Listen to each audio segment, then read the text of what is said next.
سنت پر جن کو اللہ رب العالمین نے پوری دنیا کے لیے ہدایت بنا کر بھیجا۔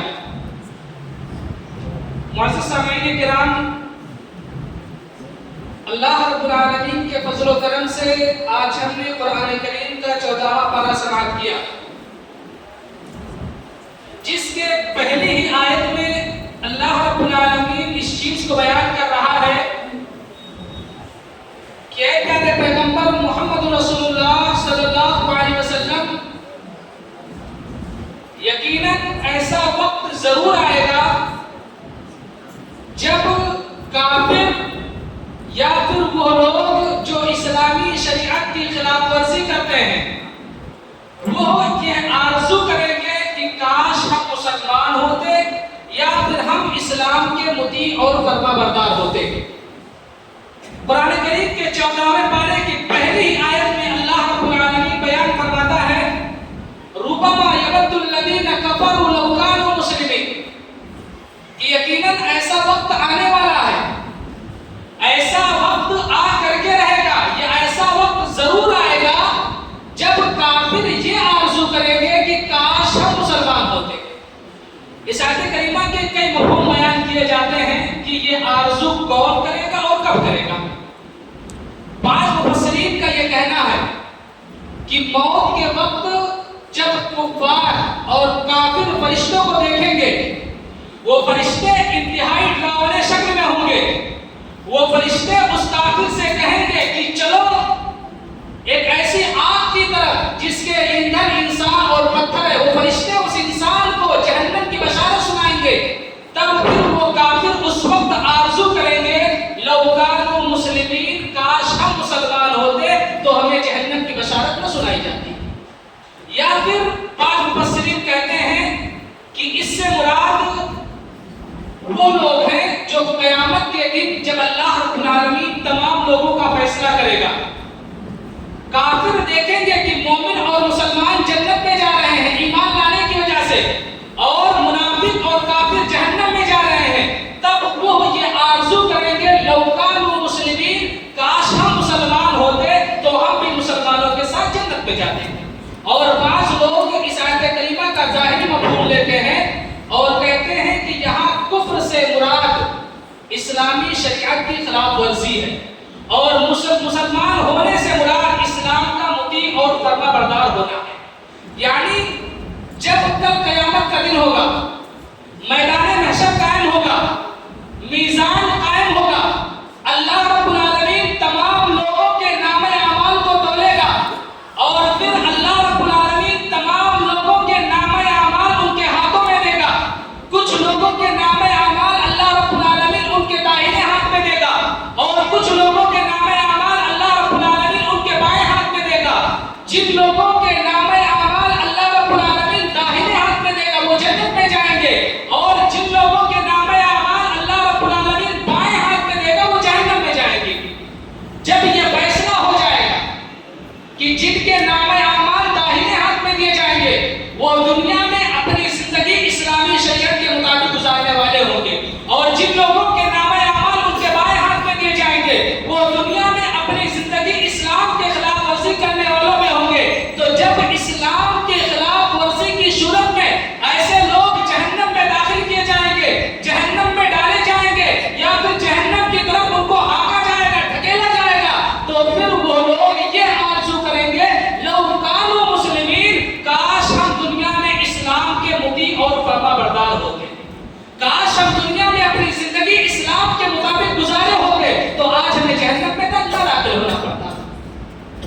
اسی لیے عبداللہ ابن عمر رضی اللہ تعالی عنہ اپنے دور کے لوگوں سے کہا کرتے تھے اذا امسیت فلا تنتظر الصباح واذا اصبحت فلا تنتظر المساء، کہ لوگوں جب تم صبح کر لو شام کا انتظار نہ کرو، جب شام کر لو صبح کا انتظار نہ کرو، اور اپنی تندرستی کے عالم میں، اپنے صحت کے عالم میں، اپنی جوانی کے عالم میں اتنے نیک اعمال کر لو جو تمہارے بڑھاپے میں کام آ جائے، اور تم اس دنیا میں اتنی نیکیاں کما لو، اتنی نیکیاں کما لو جو تمہارے آخرت میں کام آ جائے۔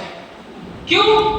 اس لیے کہ یہی نیکیاں انسان کے لیے کافی ہوں گی، یہی نیکیاں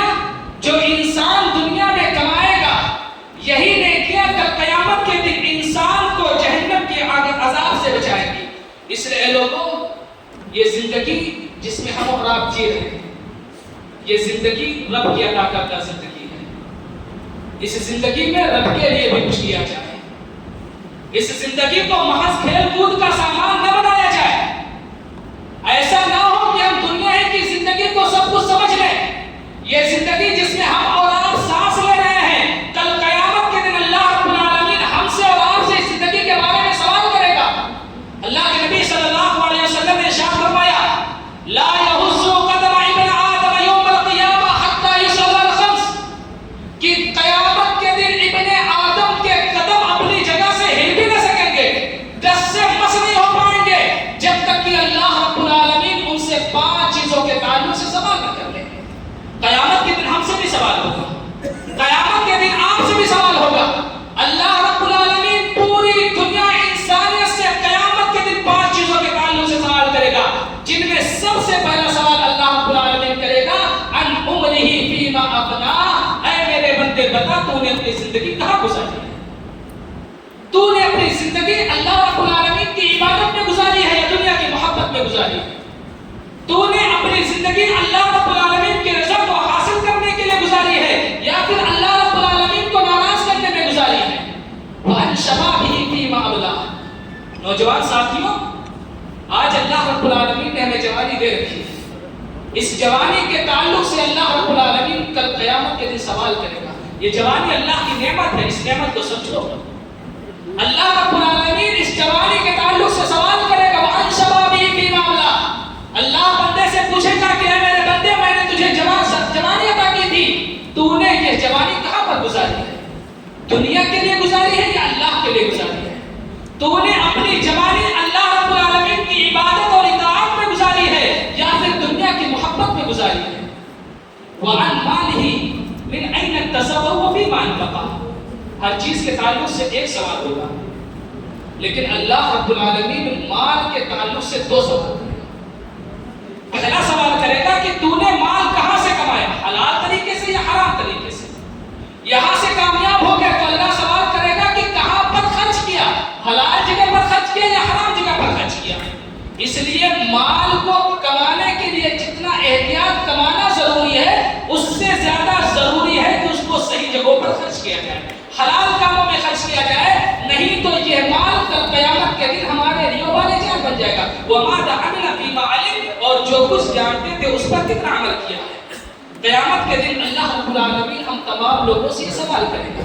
لیکن افسوس افسوس، آج ہم دنیا کی رنگینیوں میں اس قدر کھو چکے ہیں، آج ہم دنیا کی رنگینیوں میں اس قدر منہمک ہیں، آج ہم دنیا کی رنگینیوں میں اس قدر ڈوبے ہیں کہ ہم دنیا ہی کی زندگی کو ساری چیز تصور کر لیے ہیں کہ جو کچھ ہے یہ دنیا ہے، جبکہ اللہ کے نبی صلی اللہ علیہ وسلم نے ارشاد فرمایا، الدنیا سجن المؤمن و جنت للکافر، کہ دنیا مومن کے لیے قید خانہ ہے اور کافر کے لیے جنت ہے۔ کفار جو کچھ چاہے اس دنیا میں کرے، آخرت میں ان کا کوئی حصہ نہیں ہے، لیکن اللہ رب العالمین نے ہمارے لیے دنیاوی زندگی کو ایک قید خانے کی مثال دی ہے۔ اللہ رب العالمین نے ہمارے اوپر احکام شریعت کو نازل کیا ہے کہ تمہیں اس کے مطابق زندگی گزارنی ہے، اگر تم نے اس کے مطابق زندگی نہیں گزاری تو کل قیامت کے دن تم افسوس سے یہ کہو گے، لو کانوا مسلمین، کاش ہم مسلمان ہوتے، کاش ہم اسلام کے مطیع اور فرما بردار ہوتے۔ اس لیے اے لوگوں، یہ دنیا دارالعمل ہے اور آخرت دارالجزا ہے۔ اس دنیا میں جو کچھ ہم کریں گے، قیامت کے دن اللہ رب العالمین اسی کے حساب سے ہم کو بدلا دے گا۔ اگر ہم دنیا میں اچھے اعمال کریں گے، اللہ رب العالمین قیامت کے دن ہمیں اچھا بدلا دے گا، لیکن اگر ہم دنیا میں برے اعمال کریں گے تو اللہ رب العالمین قیامت کے دن ہمارا نامہ اعمال بائیں ہاتھ میں پیش کرے گا، اور جس کا نامہ اعمال بائیں ہاتھ میں پیش کیا جائے گا، ایسا انسان جہنم میں داخل ہوگا۔ اس لیے اے لوگوں، ہمارے لیے ضروری ہے کہ ہم جتنی کوشش دنیا حاصل کرنے کے لیے کریں، اس سے زیادہ کوشش ہم آخرت کو اپنانے کے لیے کریں، کیونکہ آخرت کی جو زندگی ہے ہمیشہ ہمیشہ کی زندگی ہے۔ انسان دنیا کے اندر اس لیے نہیں آیا ہے کہ وہ کھائے پیے، نشو و نما پائے، جوان ہو بوڑھا ہو اور مر جائے، بلکہ انسان اس دنیا کے اندر اس لیے آیا ہے کہ وہ اس دنیا کی چند روزہ زندگی میں رہ کر ایک ایسی زندگی کبھی ختم ہونے والی نہیں. وہ زندگی دو حال سے خالی نہیں. یا وہ زندگی انتہائی عیش و عشرت اور آرام یعنی جنت کی زندگی ہوگی, یا پھر وہ زندگی انتہائی رنج و الم اور پریشانی یعنی جہنم کی زندگی ہوگی. اب انسان کے اوپر ہے کہ وہ آنے والی زندگی کو آرام کی زندگی بنانا چاہتا ہے یا پھر آنے والی زندگی کو جہنم کی زندگی بنانا چاہتا ہے. یہ حاصل کب ہوگا؟ جب ہم دنیا میں اس کے مطابق عمل کریں گے. ہم دنیا میں اگر اچھے اعمال کریں گے اللہ ہمیں جنت میں داخل کرے گا, اگر ہم برے اعمال کریں گے اللہ ہمیں جہنم میں داخل کرے گا. اس لیے اے لوگوں, ہمارے لیے ضروری ہے کہ ہم دنیا سے زیادہ آخرت کی فکر کریں. اللہ رب العالمین سے میری دعا ہے کہ اے اللہ تو ہم تمام مسلمانوں کو دنیا اور آخرت میں کامیاب فرما. آمین.